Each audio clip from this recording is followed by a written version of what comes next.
Seigneur, tu es merveilleux. Ce matin, dans l'Assemblée des Saints, nous sommes présents, Seigneur, pour honorer ton Saint-Nom. Ce matin, dans l'Assemblée des Saints, nous sommes là pour t'exalter. Yahweh, tu es celui qui est digne de recevoir l'honneur, la gloire et la puissance. Tu es celui qui est digne d'être élevé. Yahweh, c'est pourquoi ensemble avec les anges, nous voulons te rendre hommage. Nous voulons te rendre la gloire qui t'est due. Éternel, nous exaltons ton Saint-Nom ce matin. Éternel, nous voulons te glorifier en ce jour. Oui, reçois l'honneur, reçois la gloire, toi qui es présent au milieu de nous. Oui, Père, nous croyons, Seigneur, que ce matin encore, tu vas visiter chacun de nous. Nous croyons, Seigneur, ce matin, tu vas faire quelque chose de particulier. Oui, Père, nos cœurs sont répandus devant toi pour élever ta grandeur. Laisse-nous, Seigneur, t'adorer. Laisse-nous, Seigneur, t'élever. Laisse-nous, Seigneur, magnifier ton nom. Laisse-nous, Seigneur, t'exalter. Oui, tu es Dieu, dont le nom est élevé au-dessus de tous les noms. Tu es Dieu dont le nom est élevé au-dessus de tous les noms. Oui, mon Dieu, mon âme prend plaisir dans ta présence. Mon âme, Seigneur, te lève ce matin. Mon âme te glorifie en ce jour. Parce que je sais que dans le ciel, sur la terre et sous la terre, il n'y a personne qui soit digne d'être élevé comme toi, qui soit digne d'être honoré comme toi, qui soit digne d'être magnifié comme toi. Oui, Seigneur, les cieux et la terre te proclament, Seigneur, tu es Dieu. Toute la création se prosterne devant toi pour t'exalter.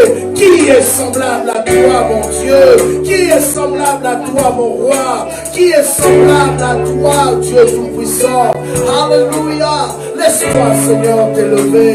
Laisse-moi, Seigneur, te lever. Laisse-moi, Seigneur, t'adorer. Laisse-moi, Seigneur, oh Dieu, proclamer ton Saint-Nom. Laisse-moi, Seigneur, te dire, Seigneur, que sans toi, je ne suis rien. Sans toi, je ne peux rien. Sans toi, ma vie n'a pas de sens. Oui, Éternel, c'est toi qui m'as donné une raison d'être. C'est toi qui m'as donné un sens de l'existence. Voilà pourquoi, mon Dieu, mon roi, je viens t'adorer. Oh, Yahweh, Dieu le Dieu glorieux. Dieu le Dieu glorieux. L'agneau immolé. Dieu le Dieu glorieux. Celui qui règne à jamais. Dieu le Dieu glorieux. Celui qui est élevé au-dessus de toutes choses. Dieu le Dieu glorieux. Celui que nous proclamons ce matin. Alléluia.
Reconnais qu'il est réellement souverain en ce lieu.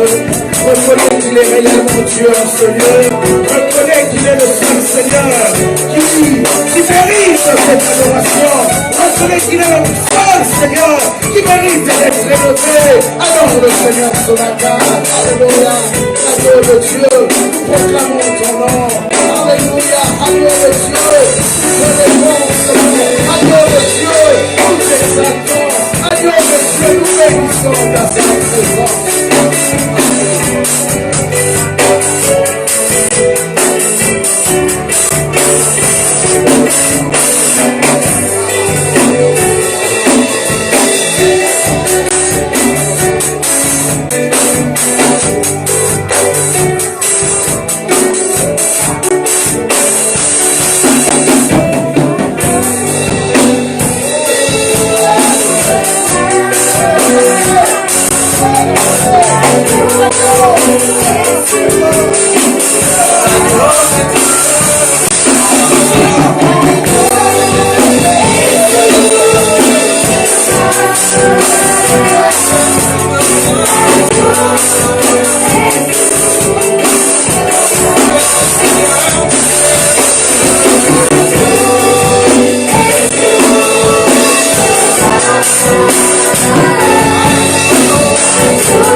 Lorsque nous lui fixons le rendez-vous. Oui, ce matin, nous voulons simplement lui dire, Seigneur, tu es Dieu, Elohim. Oh, alléluia, alléluia. Oui, si tu connais la chanson, tu peux déjà commencer à prédominer la chanson.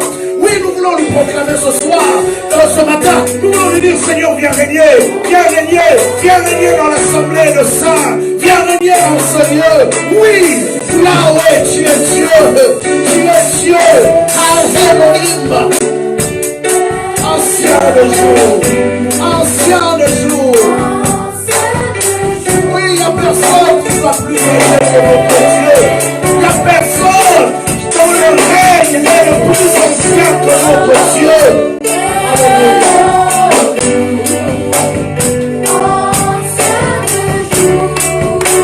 Chantez avec plus de conviction.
Toi qui entends les cris du cœur de ton peuple, ce matin, écoute les cris de ton Église qui se lève vers toi, Seigneur. Écoute le cri de ton Église qui t'invite à venir régner, qui t'invite à venir te manifester, Seigneur. Voici notre prière. Voici notre prière. Voici notre prière. Aide ce matin. Oh, je crie à toi, Seigneur. Oui, je crie à toi de tout mon cœur. Je crie à toi, Éternel. Je crie à toi, Dieu puissant. Je crie à toi, mon Jésus. Je crie à toi. Écoute ma prière ce matin. Alléluia. Alléluia.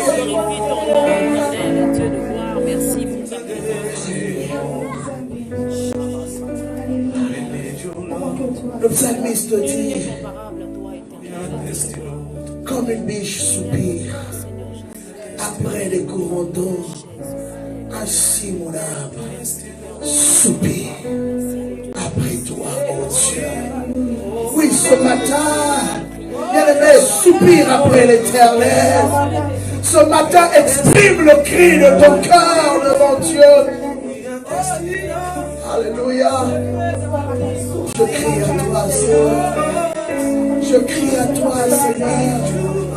Oui, Éternel, tel est le soupir de mon cœur.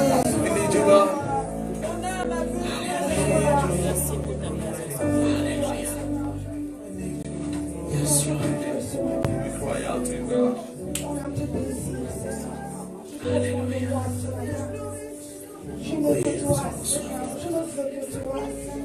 Alléluia. Merci, Seigneur. Tu es ma racine, Seigneur. Sans toi, je ne peux sur debout, Éternel. Je me tiens debout, Seigneur. Je crie à toi.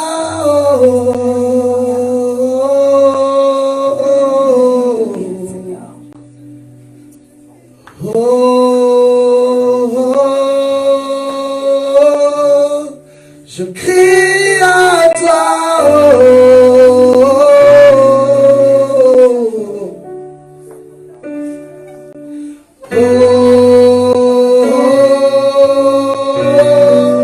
Je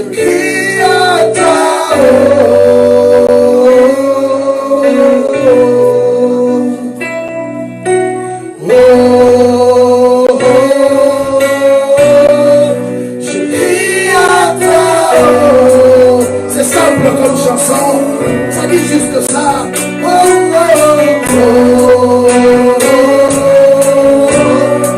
Je crie à toi.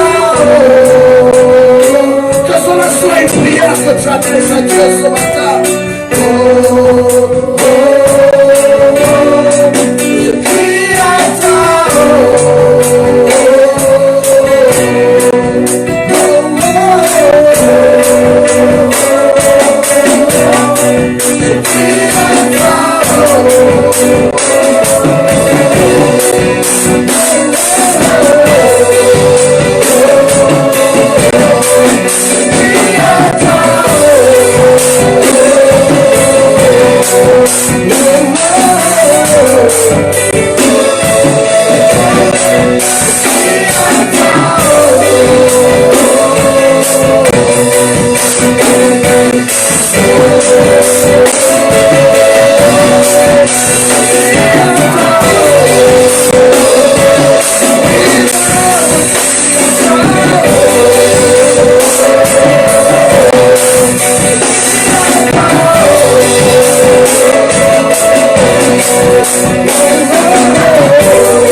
Tous les anges ensemble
d'autre qui soit comme lui. Mon Dieu est le seul créateur du ciel et de la terre. Mon Dieu est le seul qui peut dire non et la chose arrive. Le créateur du ciel et de la terre. C'est celui-là que nous sommes venus adorer. C'est celui-là que nous sommes venus célébrer. Est-ce qu'il y a quelqu'un sur ce matin qui croit que son Dieu est réellement le vrai Dieu? Oh, pour ce cri de joie, acclame au Seigneur ce Dieu.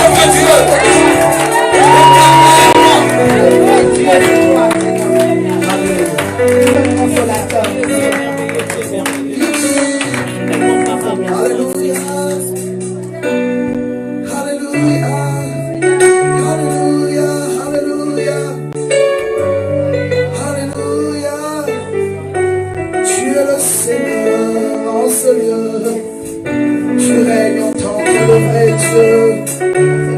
Alléluia, Jésus, ta gloire était levée. Ta gloire était levée. Yahweh, ta gloire était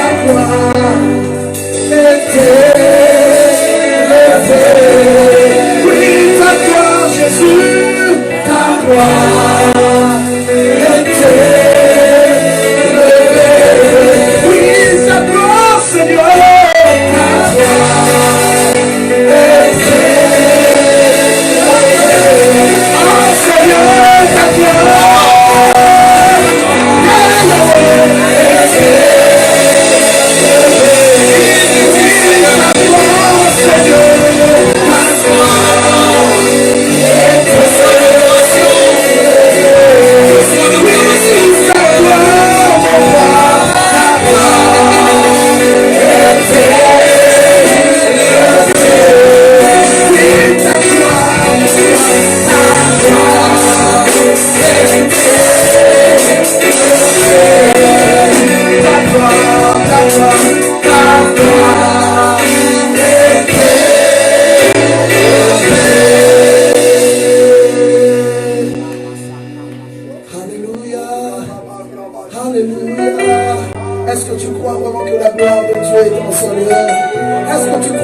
que le Seigneur est présent dans ce sanctuaire? Est-ce que tu crois vraiment que le Seigneur est le Seigneur?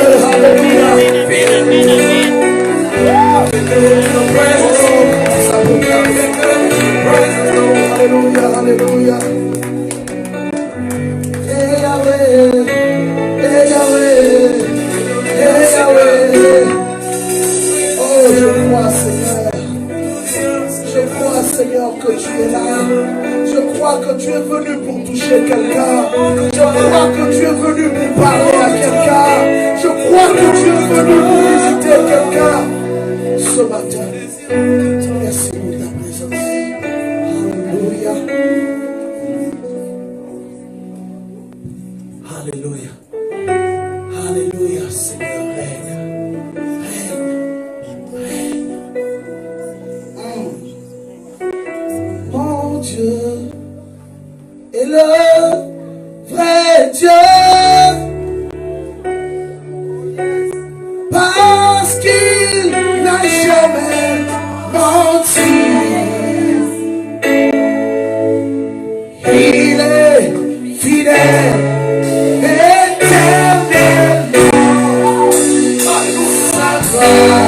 Sa gloire est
Jéhovah, Jireh.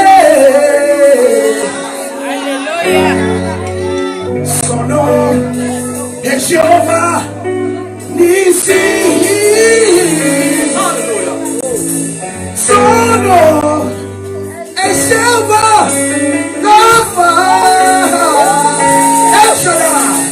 El Shaddai.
Ceux qui ont la sensibilité de l'esprit comprennent ce qui se passe aujourd'hui. Alléluia. Il y a un mouvement de l'esprit qui agite nos cœurs depuis vendredi.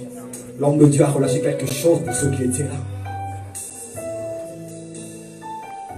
Il y a des barrières qui sont tombées. Il y a un mouvement que Dieu a relâché. Ce même mouvement, bien-aimé,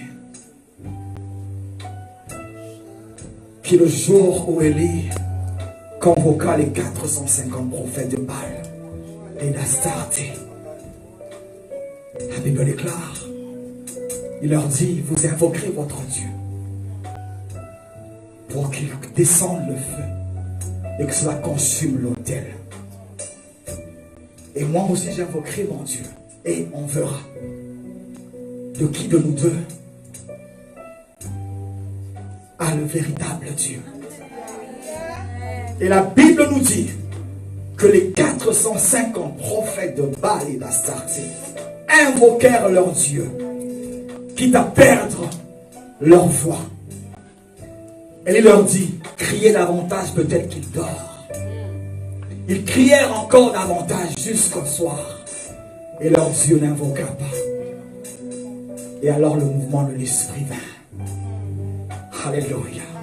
Élie se tint devant tout le monde. Parce que cet homme n'était pas n'importe qui. Il savait le Dieu en qui il avait cru. Son Dieu c'était El Shaddai, le véritable Dieu. Ce jour-là, il a dit, Seigneur, je t'invoque. Pas pour moi, parce que moi je sais ce que tu es capable de faire. Mais pour ceux qui sont là. Que l'on sache aujourd'hui que c'est toi le vrai Dieu. Amen. Le véritable Dieu. Et la parole déclare qu'à la fin de sa prière, le feu descendit et consumant l'autel et l'eau qui était autour de l'autel. Alléluia. Le Dieu que nous servons, le Dieu que nous adorons, il est le vrai Dieu. Est-ce que tu le crois ce matin? Que tu as affaire au véritable Dieu. Tu as affaire au Maître, au Créateur des cieux et de la terre. Bien-aimé, connecte-toi au mouvement de l'Esprit. Car ce qui se passe dans cette église ne dépend pas du nombre de personnes. Il dépend de la connexion. Et quand cette connexion est véridique, bien-aimé, tu sens et tu comprends. Tu deviens sensible Parce que le Saint-Esprit veut relâcher parmi nous. Il y a quelque chose que le Saint-Esprit va relâcher ce matin sur nous. Alléluia. Oh, tu es le vrai Dieu.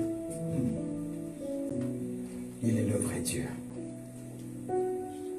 Seigneur, nous voici ce matin. Accomplis ce que tu m'as dit, Seigneur. Accomplis ce que tu as déposé en moi, Jésus. Saint-Esprit de Dieu, je suis là, dans la messager. Que ma bouche devienne ta bouche à toi, Seigneur. Et que ton peuple reçoive, Père, ta révélation ce matin. Alléluia. Merci, Jésus. Amen. Amen. Est-ce qu'on peut acclamer le Seigneur ce matin?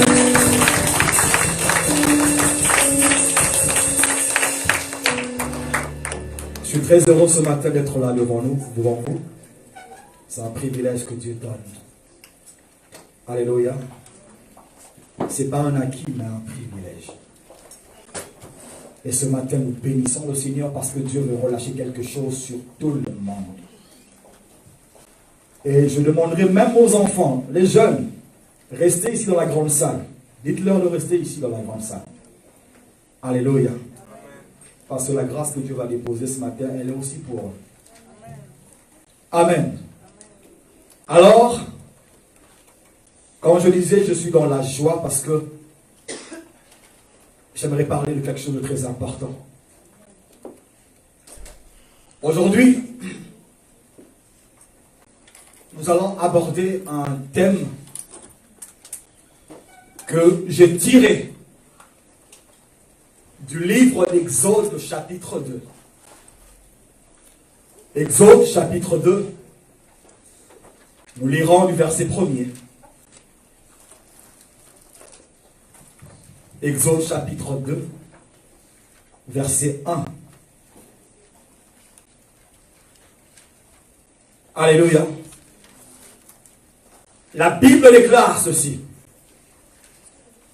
Un homme de la maison de Lévi avait pris pour femme une fille de Lévi. Cette femme devint enceinte et enfanta un fils. Elle vit qu'il était beau et elle le cacha pendant 3 mois. Ne pouvant plus le cacher, elle prit une caisse de jonc. Soulignez cela, caisse de jonc. Qu'elle enduisit de bitume et de bois.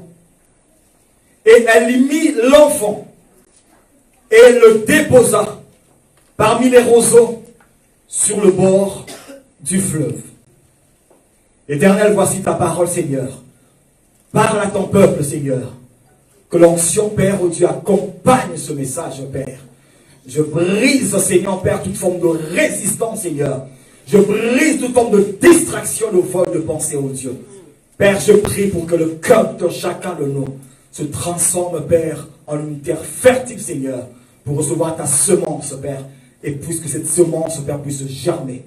Dans le nom de Jésus Saint-Esprit, j'ai ainsi prié. Amen. Amen. Vous pouvez prendre vos places, que Dieu vous bénisse.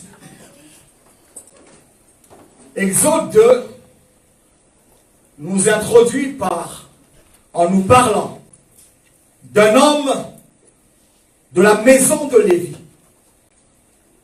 La Bible déclare que l'homme de la maison de Lévi prit pour femme une fille de Lévi.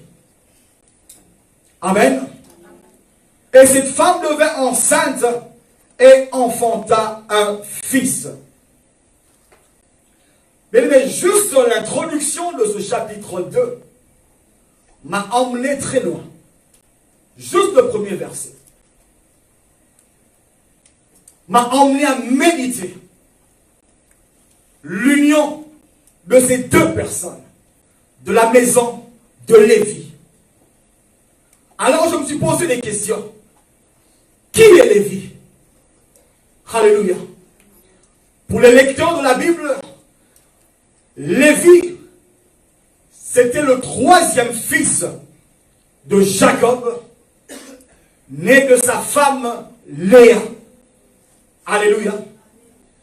Qui était Léa? Léa, c'était la femme que Jacob n'aimait pas. Alléluia. La Bible déclare que le cœur de Jacob s'était attaché à Rachel. Mais puisque Léa était l'aînée selon la coutume de la maison de Laban, Jacob ne pouvait pas épouser la sœurette ou la petite sœur avant l'aîné de la famille. Il prit Léa par défaut, mais il n'aimait pas Léa. Alléluia. Jacob n'aimait pas Léa.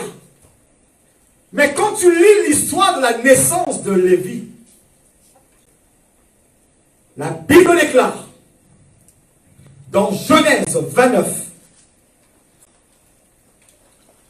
verset 34,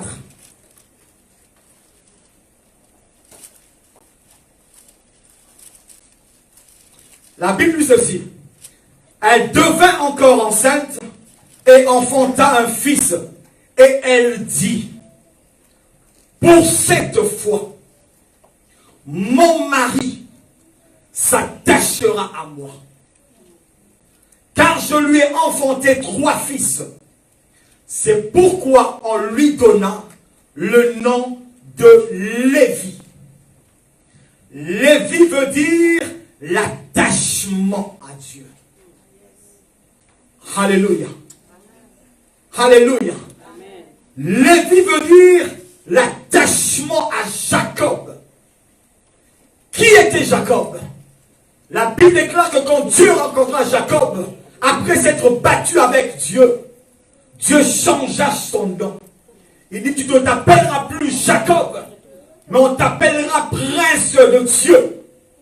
Parce que tu as combattu avec Dieu et tu es sorti victorieux.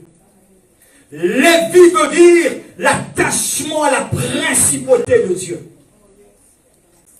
Alléluia. Alléluia. Lévi, il dit maintenant, l'attachement est venu.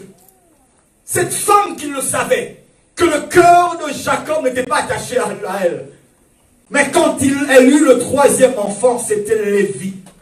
Lévi sortit avec une onction, une particularité. Alléluia. Il est sorti avec l'attachement à la principauté de Dieu. Lévi est sorti avec l'attachement au sacerdoce, au ramassak. C'est l'attachement qui explique le nom de Lévi. Et c'est pour cela que ce n'était pas un hasard. Quand on introduit le premier verset du chapitre de l'Exode, on dit: un homme de la maison de Lévi prit une femme de la maison de Lévi. Et cette femme donna naissance à un enfant. Alléluia. La maison de Lévi avait une particularité. Sans même qu'il le sache. Alléluia. Vous savez, si vous lisez bien la parole de Dieu, vous allez voir que Lévi, on n'a vraiment pas parlé grand-chose sur Lévi. Alléluia. Lévi, dans Genèse 34, 25, vous imaginez qu'un jour, ce même Lévi, quand il a appris que sa sœur Dina a été déshonorée par Sichem, fils de Akar, prince de Canaan, la parole déclare que cet homme entra dans une colère. Lui et son frère Siméon décida d'en finir avec toute la ville. Alléluia. Ce même Lévi qui ne savait pas ce qui était en lui. Mais un jour, quand quelqu'un a sué sa sœur, il a dit: non, je ne peux pas laisser ça passer comme ça. Il fallait que je sanctifie ma famille, que je sauve l'honneur de ma famille. Alléluia. En Lévi se trouvait l'onction du sacerdoce. Et laisse-moi te dire, l'onction du sacerdoce ne tolère pas qu'on le souille, qu'on souille son environnement. Alléluia.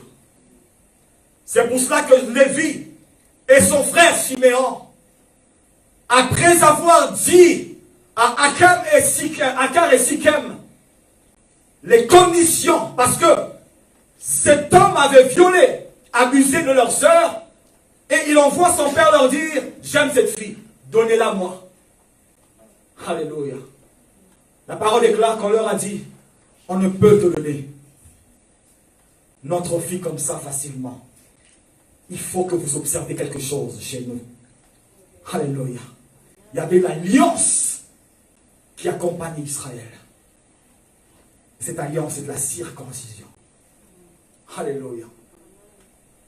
Ces hommes qui n'étaient pas appelés à hériter cette grâce, ils ont pensé que ça suffisait de se circonscrire pour entrer dans l'onction sacerdotale.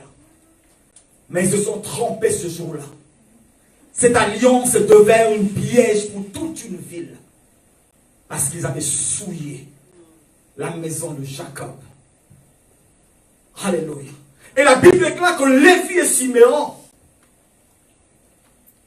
3 jours après, quand Sichem et son père et toute la ville se tordaient de douleur, alléluia, cet homme qui avait la révélation, l'onction sacerdotale en lui, sans qu'il le sache, cette onction le poussait à sanctifier sa lignée. La Bible dit ceci, qu'ils prirent l'épée, lui et son frère, ils décimèrent toute la ville, Sichem et son père, et prirent leur fils, sœur, la ramena à la maison. Alléluia. L'onction sacerdotale. Lévi, Moïse vint de la tribu, de la maison de Lévi. La Bible déclare dans Exode 2, quand le temps de rétablir le sacerdoce arriva, alléluia, où le temps de rétablir le service de Dieu arriva, on peut même parler du ministère arriva, Dieu se servit de Lévi. Alléluia. Il se servit de la maison de Lévi. Parce que dans Lévi, il y avait une onction sacerdotale. Jacob avait 12 fils et une fille, 13 enfants. Et dans chacun d'enfants, il y avait une onction particulière. Alléluia. Chacun avait une grâce particulière. Et celle de Lévi, c'était de porter le sacerdoce. Alléluia. Alléluia. Oh bien-aimé, quand le temps de rétablir le sacerdoce arrive, Dieu ne va pas très loin. Il se sert de la maison de Lévi. Alléluia. On a parlé du sacerdoce, on a défini le sacerdoce. Qu'est-ce que le sacerdoce? On a dit que le sacerdoce, ça peut être défini comme l'ensemble des rituels divins que les hommes appelés par Dieu accomplissent dans sa présence. C'est le service rendu qui résulte de quoi? De l'attachement à Dieu. Alléluia. Alléluia. Dieu se sert de Lévi. La Bible déclare dans Exode 2, la femme vit que l'enfant était beau. Alléluia. Suivez-moi très bien. Elle vit qu'il était beau et elle le cacha pendant 3 mois. On se limite d'abord là. Bien aimé, c'était un temps difficile. Souvenez-vous dans Exode chapitre 1er. La Bible déclare que il y a eu un pharaon qui s'éleva en Égypte, qui ne connaissait pas Joseph. Et quand il remarqua que les enfants d'Israël se multipliaient à une vitesse terrible, il prit des décisions. Premièrement, il fit venir 2 sages-femmes de la maison ou des Hébreux, qui s'appelaient Pua et Shepra. Il leur dit, voici ce que vous allez faire. Quand vous allez accoucher, les femmes juives, quand elles donneront naissance à des hommes ou à des garçons, vous tuerez les garçons. Si c'est des filles, laissez-les vivre. Parce que la force d'Israël se trouvait dans le nombre des... Il décrète une loi officielle. Il parle à toute l'Égypte en leur disant, les femmes des Hébreux, vous les tuerez sans exception. Donc c'était un temps terrible. Un temps de douleur. C'est dans ce temps de douleur, bien-aimés, que 2 personnes de la maison de Lévi donnèrent un enfant. Je méditais cette parole. Je me suis posé une question. Est-ce que le père et la mère de Moïse étaient les seuls de la famille de Lévi à avoir un garçon? Alléluia. Il y avait beaucoup de personnes qui descendaient de la famille de Lévi. Pourquoi est-ce que la Bible insiste sur les parents de Moïse? Alléluia. Alléluia. Oh bien-aimés, suivez-moi très très bien. De tous les enfants qui naquirent ce jour-là, Moïse avait une particularité. Alléluia. On parle de beauté, mais si tu entres dans la spiritualité, la beauté de Moïse, c'était le rayonnement que Moïse est né avec. Alléluia. Alléluia. Il y a eu des enfants, des garçons qui sont nés d'autres membres de la maison de Lévi. Leur mère est prise de peur, se dire, je préfère sacrifier mon fils. Les temps sont difficiles. Parce que je vois en lui aucune particularité. Il n'y a rien qui le distingue. Pourquoi je mourrais pour un enfant qui n'est pas distingué? Alléluia. Alléluia. Alléluia. Moïse est né avec un rayonnement. Et ce rayonnement a déclenché quelque chose de bien-aimé. Quand tu as le rayonnement de Dieu, ça pousse les gens autour de toi à prendre des risques pour te garder en vie. Alléluia. Alléluia. Alléluia. La mère de Moïse, on ne l'appelait pas encore Moïse, on l'appelle la mère de l'enfant. Elle était prête à sacrifier l'enfant. Mais il y a un détail qui a décliqué. Il y a quelque chose qui est arrivé. Moïse n'est pas sorti comme tout enfant normal. La Bible dit, elle vit qu'il était beau. Alléluia. Et les conséquences du rayonnement ont pris place. Elle commence à se poser des questions. Je dois garder cet enfant. Pendant que les autres familles pleuraient, pendant qu'il y avait un deuil partout en Égypte, parmi les enfants d'Israël, cette femme a pris le risque de cacher l'enfant. Alléluia. Pendant 3 mois, elle se battait d'elle-même par ses propres efforts. Je dois cacher cet enfant. Mais après 3 mois, elle ne pouvait plus cacher. Bien aimé, le rayonnement de Dieu, on ne le cache pas. Alléluia.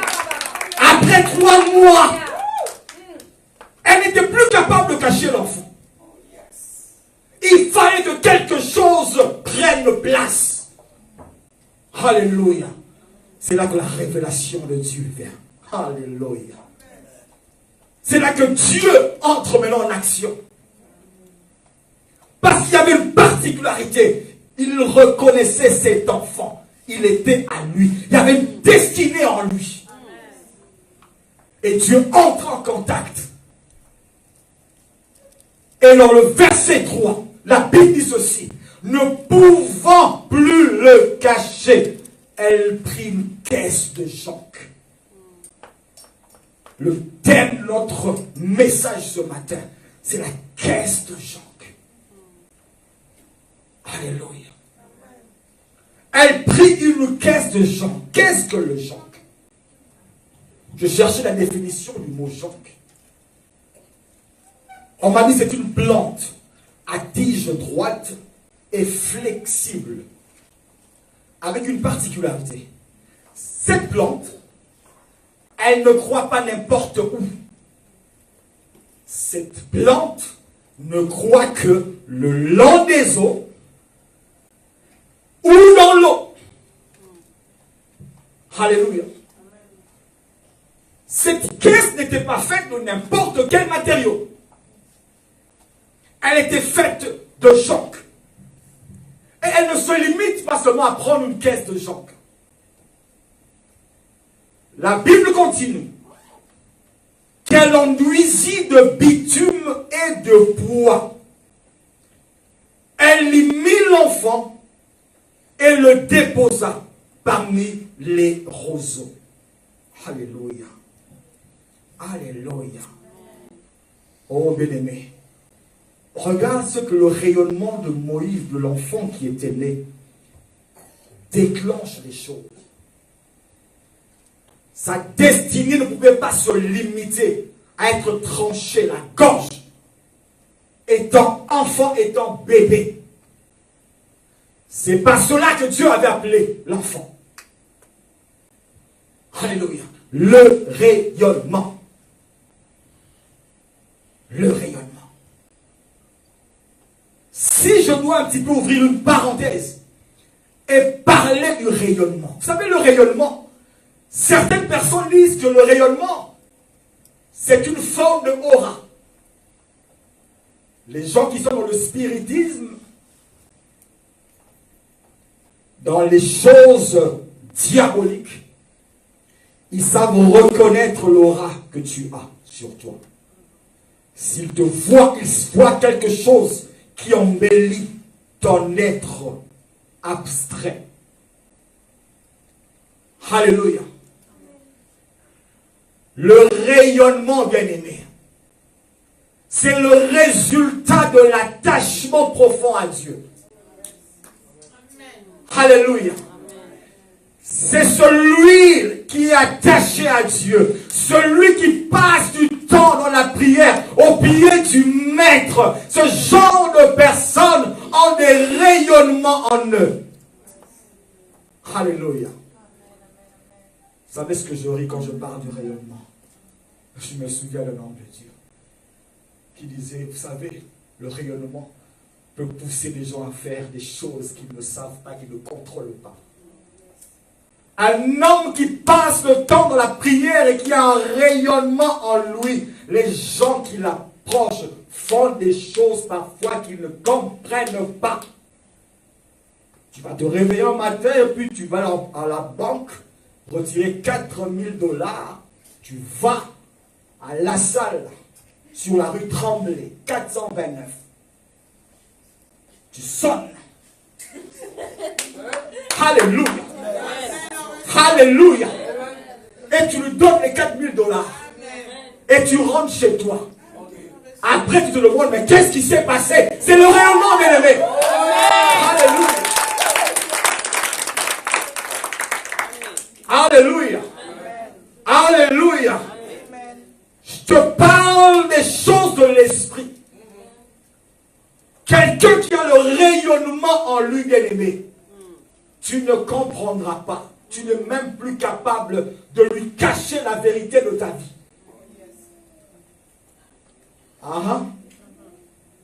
Dès que tu l'approches, tu commences toi-même à confesser tes bêtises. Sans que tu comprennes pourquoi je suis en train de parler de mon mari qui n'est pas là. C'est pas toi le problème. Le problème, c'est l'homme qui est à côté de toi. Le problème, c'est la femme que tu as croisée sur ton chemin.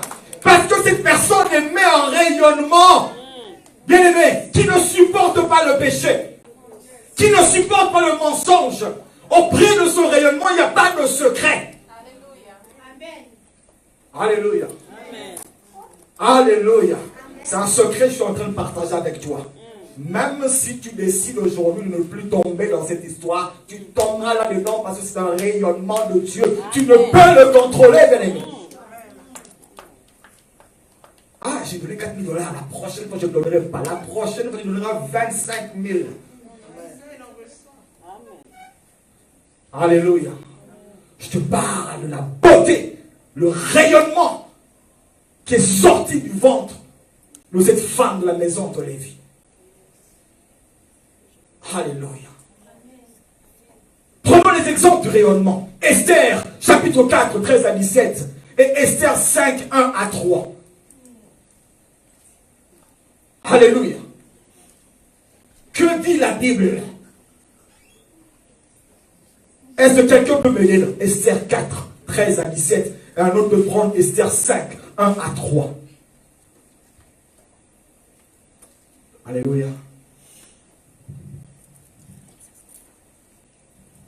On parle ici du rayonnement, bien-aimé. Vous allez voir dans la parole de Dieu les gens qui avaient cette beauté, ce rayonnement, ce dont ils étaient capables de faire dans la vie des gens qui les entouraient.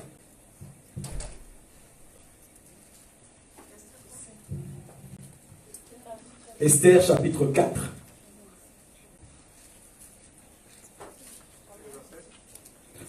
Chapitre 4, 13 à 17. Quelqu'un me lise 13 à 17. Quelqu'un d'autre va me lire Esther 5, 1 à 3. Mardochée fit répondre à Esther. Et entendez très bien. Mardochée fit répondre à Esther. Ne t'imagine pas que tu échapperas seul d'entre tous les Juifs parce que tu es dans la maison du roi. Car si tu te tais maintenant, le secours et la délivrance surgiront d'autre part pour les Juifs, et toi et la maison de ton père vous périrez. Et qui sait si ce n'est pas pour un temps comme celui-ci que tu es parvenu à la royauté. Esther envoya dire à Mardochée, va, rassemble tous les Juifs qui se trouvent à Suse et jeûnez pour moi, sans manger ni boire pendant 3 jours, ni la nuit ni le jour. Moi aussi, je jeûnerai de même avec mes servantes, puis j'entrerai chez le roi, malgré la loi. Et si je dois périr, je périrai.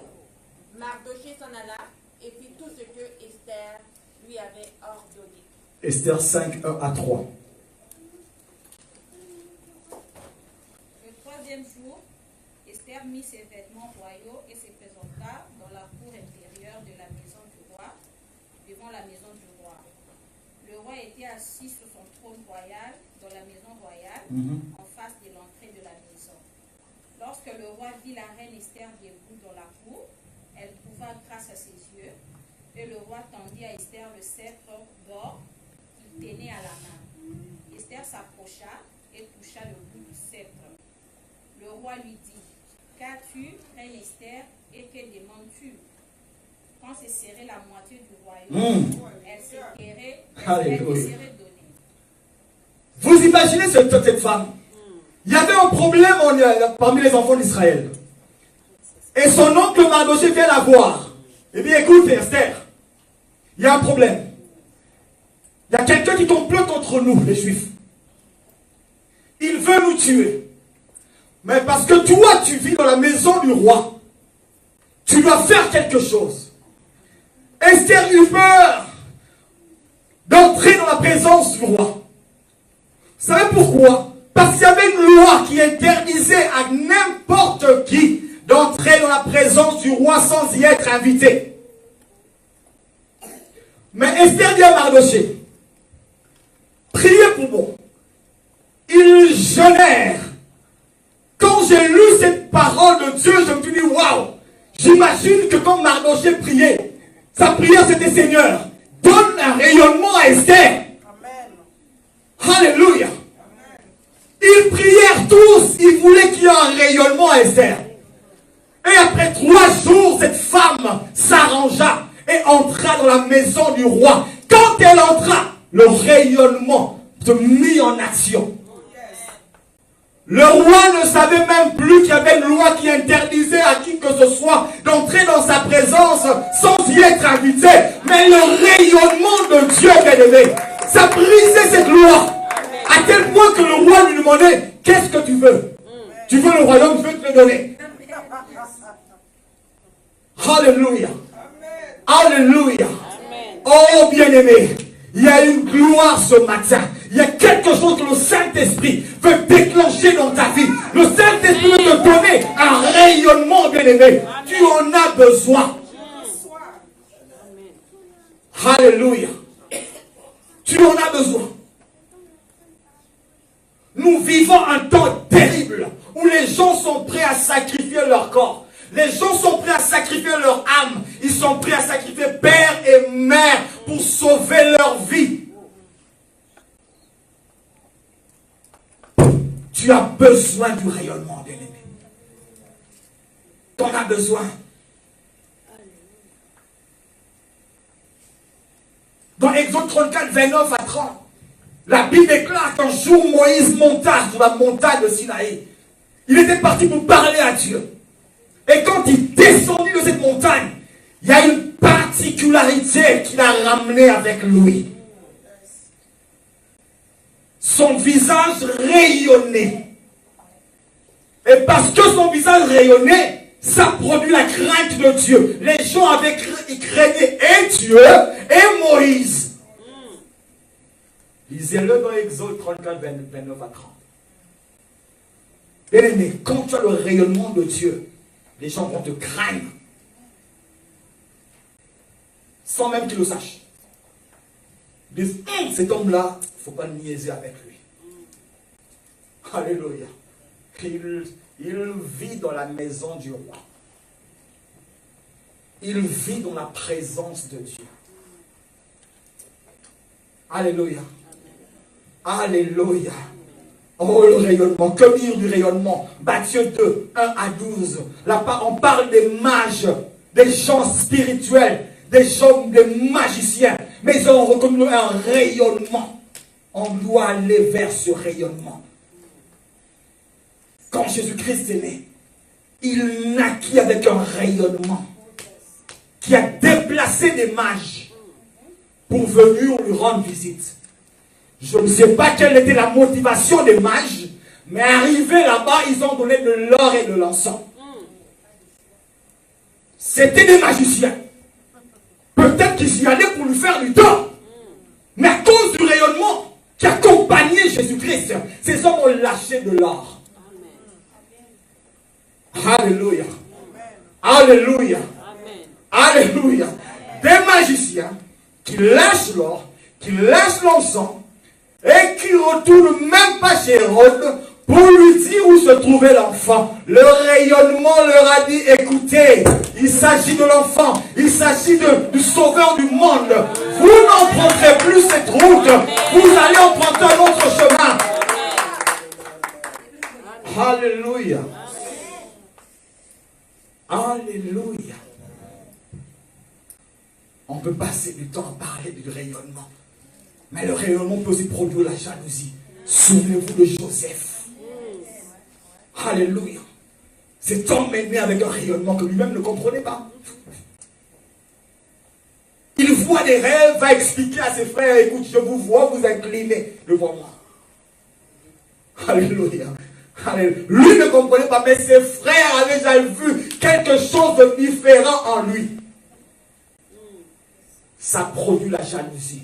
À tel point que l'esprit de mort est venu pour le tuer. Mais parce qu'il portait le rayonnement de Dieu. Ils ne l'ont même pas compris. Ils veulent le tuer, non? On ne le tue pas. On le tue, non, on va le vendre. Alléluia. Alléluia. Oh bien aimé, quand tu as le rayonnement de Dieu, bien aimé, les gens peuvent se liguer contre toi, mais la destinée de Dieu s'accomplira. Ils ne comprendront même pas pourquoi. Ils ne vont même pas comprendre pourquoi est-ce qu'ils te protègent. Ils sont venus pour te tuer, mais là ils ne savent plus. Ah non, on veut le tuer, non, on va le mettre dans une citerne. Non, on va le tuer dans une citerne. La citerne. On va le vendre. Alléluia. Alléluia. Il y a plein d'exemples de gens qui ont le rayonnement de Dieu en eux. Plein. Mais nous continuons dans notre message. Alléluia. Est-ce que ça va jusque-là?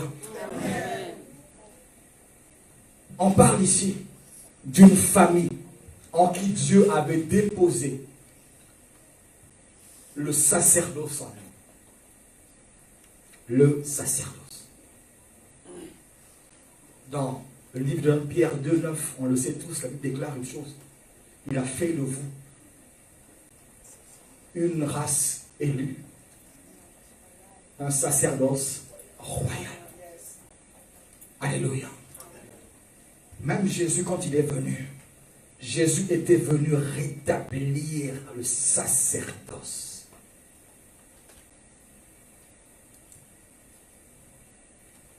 Tu portes en toi un sacerdoce à cause de Jésus. Tu portes en toi une destinée. Alléluia. Alléluia. L'enfant qui est né de Lévi, ce jour-là, des deux hommes, ou d'un homme, une femme plutôt, de la maison de Lévi, cet enfant portait un sacerdoce. Mais quand le sacerdoce vient, elle vient avec une destinée puissante. Mais je vais vous ouvrir encore notre mystère, notre secret. Le sacerdoce, une destinée qui vient de Dieu, s'accompagne toujours des douleurs. Amen. Amen. Elle s'accompagne toujours des douleurs. On l'a lu dans Exode 1, 16 et le verset 22. Le pharaon qui entre en colère parce qu'il y avait un mouvement de l'esprit. Il pensait arrêter ce mouvement en ordonnant de tuer les garçons. Les gens ont pleuré. Le jour de la naissance de Moïse, il y a eu des enfants qui sont morts. Alléluia. Il y avait une douleur qui régnait. C'était un temps difficile. Alléluia. Alléluia. Et que dit Matthieu 2, 13 à 8. La parole déclare, on entend des cris à Rama. Rachel pleure ses enfants, car ils ne sont plus. Alléluia. Il y avait quelque chose que Dieu suscitait. Elle ne vient pas seule, elle est accompagnée d'un combat, d'une douleur, des temps difficiles, de persécution. Parce que laisse-moi te dire que quand Dieu dépose quelque chose de bon sur toi, le monde des ténèbres le sait. Alléluia. Même s'ils ne vont pas comprendre de quoi il s'agit, mais ils voient quelque chose de différent qui les trouble. Alléluia. C'est arrivé du temps du Christ. Même quand Jésus-Christ est venu, Hérode avait ordonné qu'on tue tous les enfants mâles d'Israël. Alléluia. Alléluia. Revenons un petit peu à notre histoire d'Exode chapitre 2. J'aime beaucoup ce livre, Exode chapitre 2. On revient par rapport à l'action de la mère de l'enfant, la mère de Moïse. Moïse vint avec une beauté, un rayonnement, qui pousse sa mère à le cacher pendant 3 mois. Et après, puisqu'elle ne pouvait pas garder le mouvement de l'esprit, le rayonnement, il fallait qu'elle fasse quelque chose. Vous savez, comme on l'a dit, tu ne peux cacher une destinée. Tu ne peux cacher le mouvement de l'esprit. J'ai introduit ce message en disant, les gens qui sont sensibles à l'esprit, ils sauront de quoi je parle. Tu ne peux arrêter le mouvement de l'esprit. Le mouvement de l'esprit, c'est comme l'eau, dont le courant ne peut être contrôlé. Tu ne sais jamais quand il y aura une tempête. Tu ne sais jamais quand il y aura des vagues. Tu ne peux contrôler le courant dans l'eau. C'est ça le mouvement de l'esprit. Mais j'aime ce mouvement. On nous l'a rappelé la semaine passée, je crois. Quand le pasteur nous a parlé de Acte 2, chapitre 4, il y a eu un mouvement de l'esprit. Les gens ne savaient pas ce qui se passait ce jour-là. Ils sont venus voir pendant pensant que les gens ont festoyé et ils étaient sous. Ils étaient stupides. Alléluia. Le mouvement de l'esprit. Bien aimé, quand tu sais que le mouvement de l'esprit est entré en action, ne reste pas immobile. Profite de ce mouvement. Pierre n'est pas resté immobile. Il a su, il a compris que ça c'est le mouvement de l'esprit. Je ne peux pas rester tranquille. Il faut que je me lève. Il a pu déclarer qu'il s'est levé. Et il a parlé. 3000 hommes sont convertis. Alléluia. Amen. Alléluia. Cette femme mit l'enfant dans une caisse de jonc. Et elle enduisit de bitume et de bois. Beaucoup de leçons que je retiens quand je lis Exode 2, 1 à 3. Alors, je ne peux pas vous parler de quelque chose sans comprendre les concepts. Qu'est-ce qu'un bitume? Qu'est-ce qu'un bois? Les définitions vont nous emmener à quelque chose de très important. Alléluia. Le bitume, c'est un matériau. On dit que c'est un matériau qui peut être présent naturellement dans l'environnement ou peut aussi être fabriqué industriellement. Vous savez, le bitume, ce qu'on utilise souvent pour nous fabriquer des routes. On utilise le bitume. C'est comme un adhésif. C'est un puissant mélange qui a comme rôle d'adhérer. Et la poix, ça s'écrit P-O-I-X, mais c'est un mot féminin. C'est une matière collante produite, j'aime beaucoup cette définition, par distillation. Vous savez c'est quoi une distillation? C'est un procédé par lequel on isole un composé liquide homogène. C'est-à-dire, tu vois un composé, tu ne vois pas qu'est-ce qui est dans le composé. Mais la distillation vient pour séparer, pour te dire, quand tu regardes Hervé, tu vois Hervé, mais quand tu distilles Hervé, tu es capable de séparer les choses dans son corps. Alléluia. Alléluia. Et la poix et le bitume avaient un rôle. C'était de rendre la caisse de jonc étanche. Pourquoi? Pour pas que la caisse de jonc soit immergée, envoyée n'importe comment, pour que l'enfant ne puisse pas être noyé. Alléluia. Laisse-moi te parler, bien-aimé. L'eau dans laquelle on a déposé la caisse de jonc est synonyme du mouvement de l'esprit. La caisse de jonc, c'est la gloire du Saint-Esprit. La poix et le bitume, c'est quoi? C'est la distillation que le Saint-Esprit vient faire en toi. Quand il y a des choses en toi qui ne plaisent pas à Dieu, Dieu doit les séparer. Quand il y a un mouvement de l'esprit. Alléluia. Il doit créer une distillation spirituelle dans ta vie. Parce que ta vie n'est pas étanche. Ça laisse encore passer des choses qui ne plaisent pas à Dieu. Alléluia. C'est pour cela que cette femme a eu une révélation. Il fallait qu'elle prenne la poix, le bitume, pour rendre la caisse de jonc étanche. Alléluia. Pourquoi la caisse de jonc? Parce que le matériau est tiré de l'eau. C'était un matériau que le mouvement de l'esprit reconnaissait. Il n'a pas pris le bambou. Il n'a pas pris le roseau. Mais il a pris le jonc. Parce qu'il savait que le mouvement qui se passe a besoin de reconnaître quelque chose. La caisse de jonc, c'est la gloire du Saint-Esprit. Alléluia.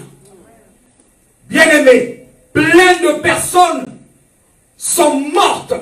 D'autres les a perdues parce qu'elles n'étaient pas étanches quand la gloire, le mouvement de l'esprit est entré à l'église. Alléluia. Alléluia. Dieu a déclenché un mouvement de l'esprit dans cette église. Alléluia. Bien-aimé, si tu n'es pas étanche, si en toi il n'y a pas de bitume, si en toi il n'y a pas de poids, bien-aimé, tu vas être emporté. Alléluia. Tu vas être noyé quand d'autres sont en train de flotter. Parce qu'ils ont la gloire de Dieu en eux. Alléluia. Alléluia. Oh bien-aimé, il y a une distillation que Dieu a relâchée dans ta vie. Alléluia. Alléluia. Il y a un procédé que Dieu a déclenché dans ta vie. Mais es-tu prêt à accepter ce procédé dans ta vie? Quand on te voit un frère, une sœur, mais Dieu dit, il faut qu'il y ait une distillation pour que vous sachiez qui est cet homme véritablement. Bien aimé, ça peut être fatidique comme avantageux pour toi.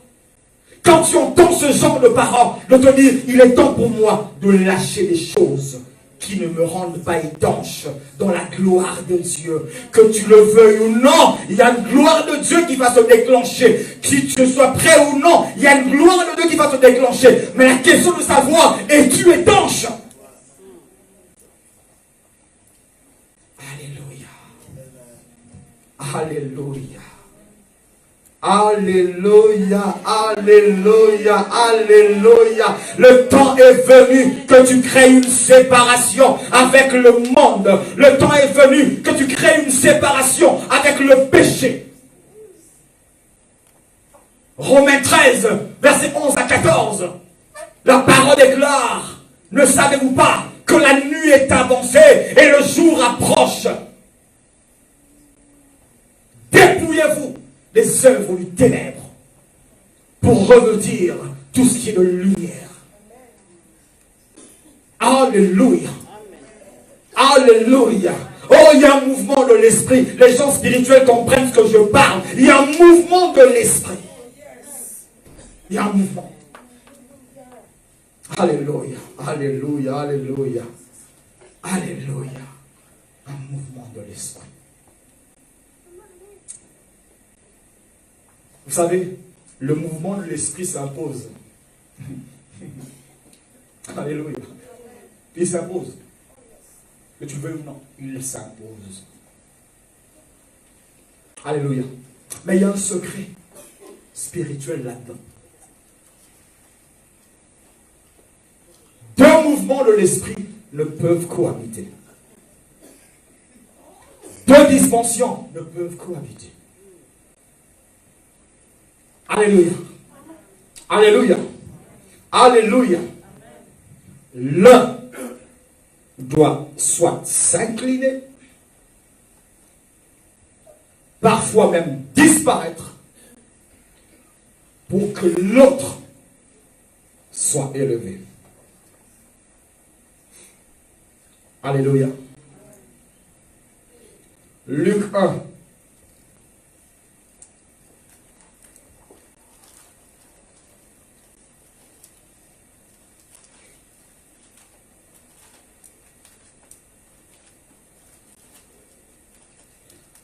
Luc chapitre 1er.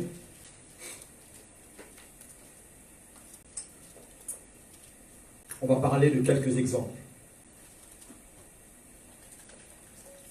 C'est un verset que vous connaissez tous, vous allez le voir différemment aujourd'hui. Mais l'ange lui dit, ne crains point Zacharie, car ta prière a été exaucée.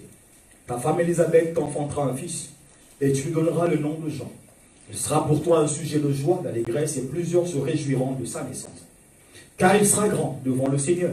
Il ne boira ni vin, ni liqueur enivrante, et il sera rempli de l'Esprit Saint dès le sein de sa mère. Il ramènera plusieurs des fils d'Israël au Seigneur leur Dieu. Il marchera devant Dieu avec l'esprit et la puissance d'Élie, pour ramener les cœurs des pères vers les enfants et les rebelles à la sagesse des justes, afin de préparer au Seigneur un peuple bien disposé. Ça, on parle de la naissance, la conception de qui? Jean-Baptiste. Luc 1, 28 à 33. L'ange entra chez elle et dit, je te salue, toi à qui une grâce a été faite. Le Seigneur est avec toi. Troublée par cette parole, Marie se demandait de ce que pouvait signifier une telle salutation. L'ange lui dit, ne crains point, Marie, car tu as trouvé grâce devant Dieu. Et voici, tu deviendras enceinte et tu enfanteras un fils et tu lui donneras le nom de Jésus. Il sera grand et sera appelé fils du Très-Haut. Et le Seigneur Dieu lui donnera le trône de David, son père. Il régnera sur la maison de Jacob éternellement et son règne n'aura point de fin. Alléluia. Luc 1, chapitre 39. Dans ce même temps, Marie se leva et s'en alla en hâte vers les montagnes dans une ville de Juda. Elle entra dans la maison de Zacharie et salua Élisabeth. Dès qu'Élisabeth entendit la salutation de Marie, son enfant tressaillit dans son sein et elle fut remplie du Saint-Esprit. Alléluia. On parle ici de Jean-Baptiste et de Jésus. De puissants rayonnements. Alléluia. De puissantes dispensations. Chacun avec un rôle. Mais est-ce que vous n'avez jamais peut-être prêté attention? La visite de Marie chez Élisabeth. Alléluia. A permis à l'enfant qui était dans le ventre de sa mère. Ce jour-là, le liquide amniotique se transformant en une eau, en un mouvement de l'esprit. Alléluia. Dans lequel se trouvait l'enfant. Et cet enfant avait besoin d'une communication. Elle avait besoin de la gloire de Dieu.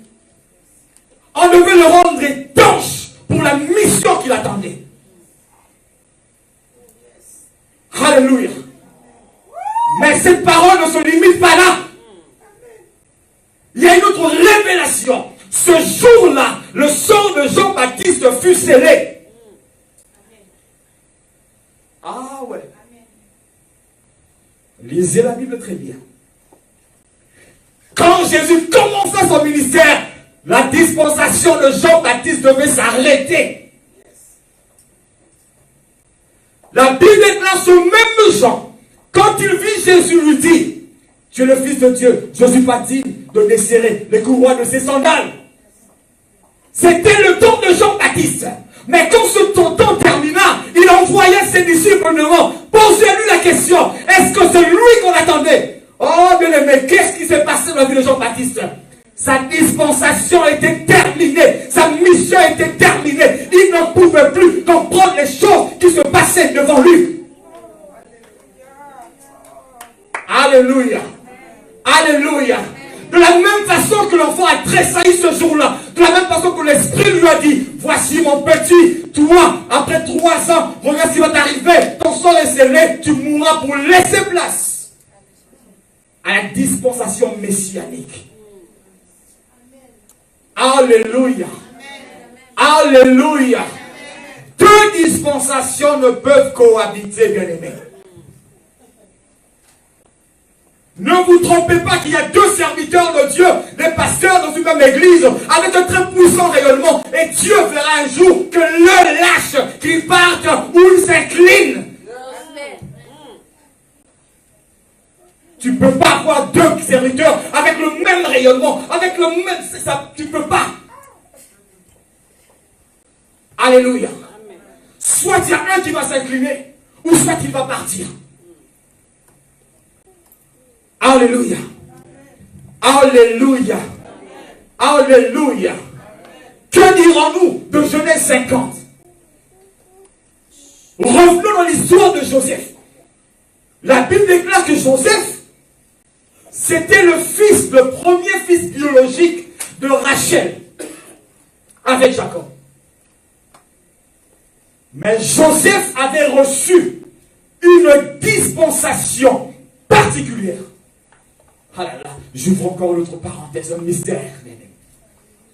La Bible nous dit ceci, que les frères de Joseph vendirent leur petit frère. Ils voulaient le tuer maintenant. Ils l'ont vendu. Alléluia. Regarde les étapes qui ont suivi la vie de Joseph. On l'a vendu. Il s'est retrouvé chez Potiphar, en prison. Et après, Dieu se souvient de lui. Il l'emmena auprès du Pharaon. Et il devint la deuxième personnalité de Pharaon. À tel point que ce qui séparait Joseph et le Pharaon, c'était la royauté, n'est-ce pas? Mais la mission, la vraie mission de Joseph, c'était pas de devenir la deuxième personnalité en Égypte, mais la vraie mission de Joseph, c'était de préparer cette terre pour que les enfants d'Israël viennent s'installer. Alléluia. Et quand sa mission fut terminée, il était très jeune parmi ses frères. Il mourut parce que deux dispensations ne pouvaient cohabiter. Et qu'est-ce qui est arrivé? La dispensation de Lévi a pris place. Et Moïse est arrivé. Ah, c'est comme ça, c'est une loi spirituelle. Alléluia. Alléluia. Il y a un mouvement de l'esprit. Je ris parce que j'étais chez moi hier soir, j'étais assis pendant que tout le monde dormait. J'ai vécu une expérience bizarre. J'ai pris un stylo devant mon carnet et ma main écrivait toute seule. Alléluia. J'ai jamais vu ça. Les choses descendaient, j'écris 6 pages. Tu ne peux empêcher le mouvement de l'esprit. Il s'impose, que tu le veuilles ou non. Tu ne peux pas. Tu ne peux pas. Alléluia. Alléluia. Alléluia. Alléluia. Alléluia. Alléluia. Oh, bien-aimé.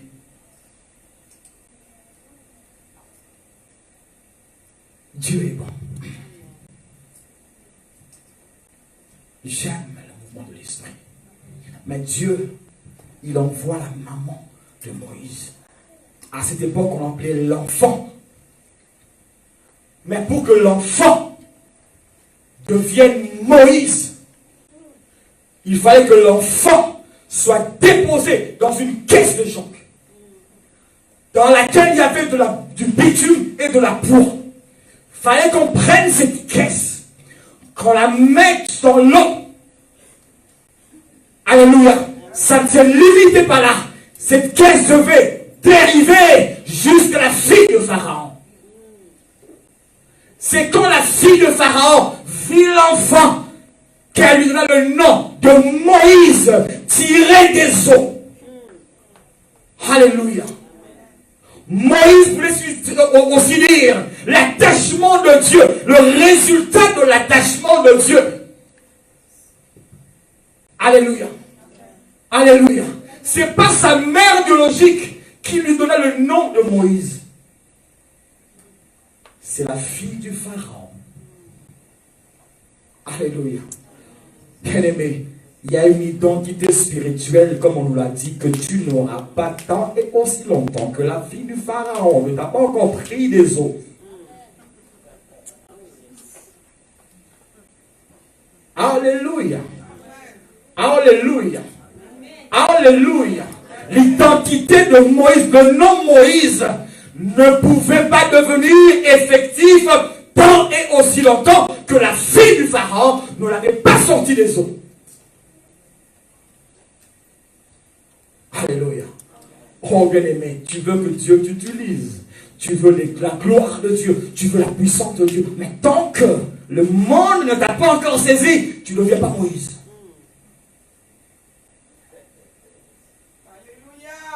Amen. Amen. Amen. Amen. Il faut que le monde te saisisse en disant je l'ai pris des eaux, ne sachant pas que ce même enfant qu'on a pris des eaux deviendra un tourment, une ronce, une paix sur votre pied qui va vous pousser à sortir toute cette tribu pour aller lever Dieu dans le désert. Alléluia. Alléluia. Alléluia. Tu ne peux pas refuser la main tendue de la fille de Pharaon. Ça doit arriver. Alléluia. Alléluia. Qui était la fille du Pharaon? C'était une princesse d'une ville perverse. Une ville où on flagellait, on tuait les enfants d'Israël. C'est dans cette maison où les lois et les décisions étaient prises. C'est là que Dieu a voulu que Moïse grandisse. Il ne pouvait s'en détourner, c'était sa destinée. Alléluia. Il ne pouvait pas s'en détourner. Il devait être pris par la fille du Pharaon, être allaité par sa mère biologique et revenir encore dans la maison de Pharaon. Oh bien-aimé, le mouvement de l'esprit. Alléluia. La caisse de Jean, bien-aimé. Tu as besoin de la caisse de Jean dans ta vie. Tu en as besoin. Laisse-moi te dire qu'il y a en ce moment, dans cette église, ce que le Saint-Esprit dit et appelle une gestation. Vous savez, c'est quoi une gestation?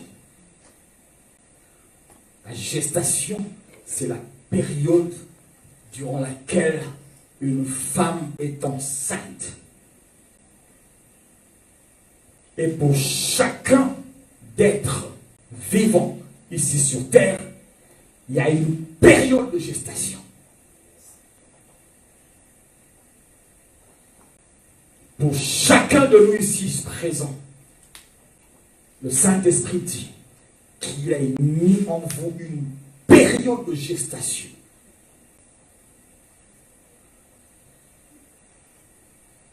Elle n'est pas calculée de la même façon que le frère ou la soeur qui est à côté de toi. Mais il y a une gestation dans le monde de l'esprit dans ta vie. Alléluia. Alors la question c'est de savoir, vas-tu être Rachel? Cette femme dont on a entendu des cris à Rama, qui pleurait parce que ses enfants ne sont plus. Rachel, c'est l'image de l'église qui n'est pas étanche et qui voit ses enfants mourir quand vient le mouvement de l'esprit. Alléluia. Tu es dans cette église. Mais je t'interpelle aujourd'hui. Ne sois pas Rachel. Tu vas pleurer. On va entendre des cris à Rama dans le monde de l'esprit. Que tu es en train de pleurer parce que tes enfants ne sont plus. Mais sois la mère de l'enfant qui a reçu la révélation qu'un mouvement de l'esprit, on peut le garder. Qui a reçu la révélation de mettre l'enfant dans la caisse de Jacques. De rendre cette caisse étanche pour que l'enfant survive dans le mouvement de l'esprit. Alléluia. Alléluia. Amen. Moïse. Tout au long du premier verset, on ne l'appelait pas Moïse. C'est quand il a été tiré des eaux qu'il a reçu le nom de Moïse. Moïse veut aussi simplement dire celui qui est attaché à la principauté. Alléluia.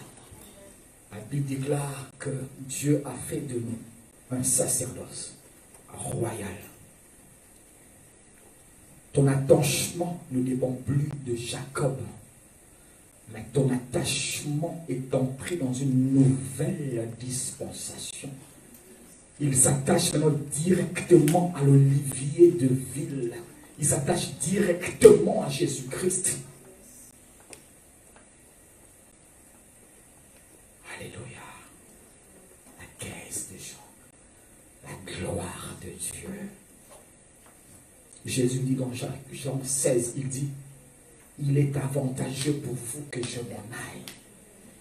Il est avantageux pour vous de comprendre que ma dispensation est terminée. Il y a quelqu'un qui doit venir. Je ne peux pas m'attacher à vous parce que vous me manquez plein de choses. Même s'il ne comprenait pas, son heure en tant qu'humain physique devait s'arrêter. Parce que après sa dispensation, la dispensation apostolique devait prendre place. Cette dispensation qui fait de nous aujourd'hui ce que nous sommes. Mais il fallait que Christ parte. Parce que son temps était venu. La gloire de l'Esprit de Dieu. Elle est là.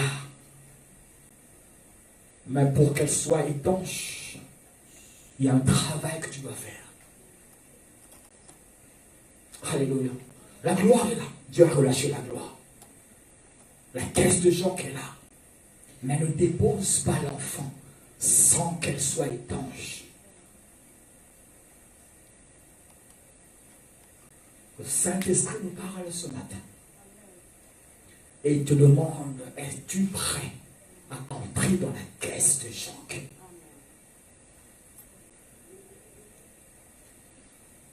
Toi-même, tu le sais. Et il te montre ta vie. Et tu étanches.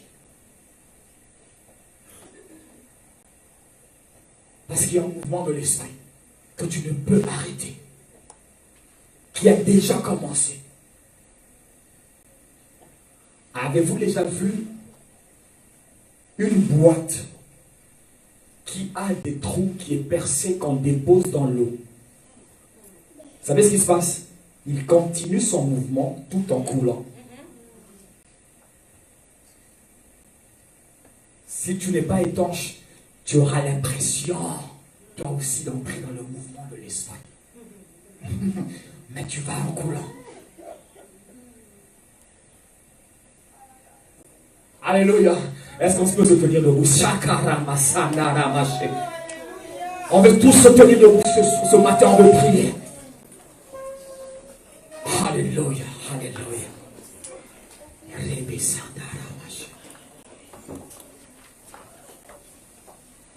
Oh bien-aimé, il y a un mouvement de l'esprit. Sœur Gaëlle, est-ce que tu peux nous interpréter relâche ta gloire? Bien-aimé, ce matin, c'est temps de le voir à toi. Dieu t'a parlé et il veut que tu deviennes étanche. Être étanche, c'est de te débarrasser de tout ce qui peut faire couler la caisse de Jean. Alléluia. Alors, pendant que le groupe nous interprète ce cantique, nous allons inviter le Saint-Esprit de Dieu qui va descendre ce matin en ce lieu. Et si tu sais qu'en toi il n'y a pas de bitume, il n'y a pas de bois, tu n'es pas étanche, tu vas demander au Saint-Esprit de Dieu de te rendre étanche ce matin. Je ne veux voir personne être distrait ce matin. Car comme Dieu dit, tu ne peux empêcher le mouvement de l'esprit. Alors concentre-toi. Alléluia.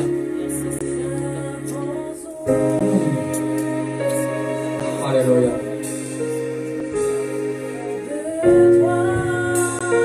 Oh, merci Jésus.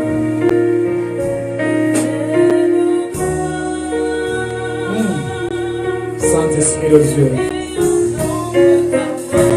Oh Jésus, nous sommes là, relâche ta gloire. Oh, alléluia. Commence à prier, commence à invoquer le Saint-Esprit.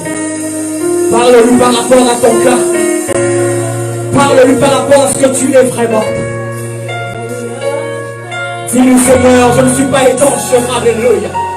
Oh, Ramasaka Machete bébé. Il y a un mouvement de l'esprit que Dieu a déclenché dans cette église. Alléluia. Que tu ne peux empêcher, bien-aimé. Que je ne peux empêcher. Que personne ne pourra empêcher. Alléluia. Oh, Ramasaka Machete bébé.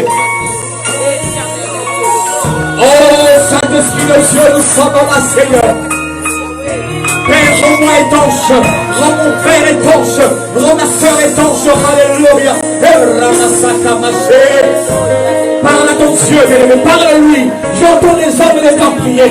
Prie devant ton Dieu, demande-lui de te rendre étanche, alléluia, alléluia.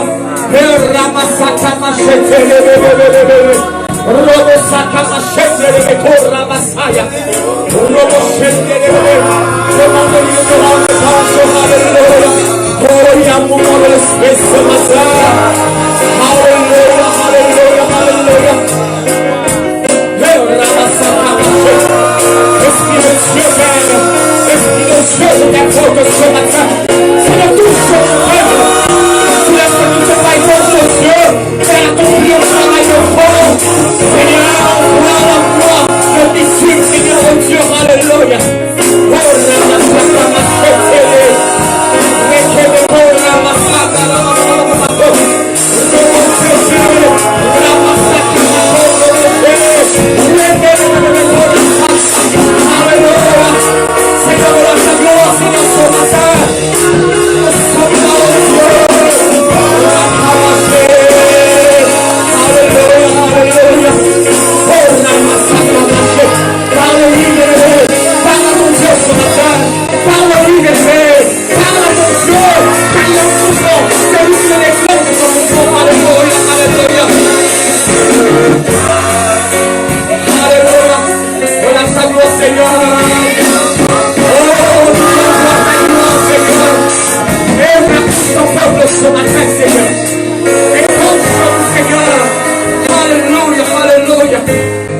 Oh, élève ta main devant Dieu ce matin. Élève ta main. Élève tes mains dans la présence du Seigneur. Tu vas invoquer le Saint-Esprit ce matin. Dis-lui de t'inonder, de camper, de te remplir ce matin. Dis-lui qu'il soit cette gloire qui viendra te porter afin que tu résistes, afin que tu marches dans le mouvement de l'esprit, selon ta destinée ce matin. Demande à l'Esprit de Dieu de t'inonder, de te toucher ce matin. Est-ce qu'on peut lever nos mains et invoquer le Saint-Esprit? Invoque le Saint-Esprit dans ta vie. Invoque le Saint-Esprit dans ta vie. Alléluia. Relâche ta gloire.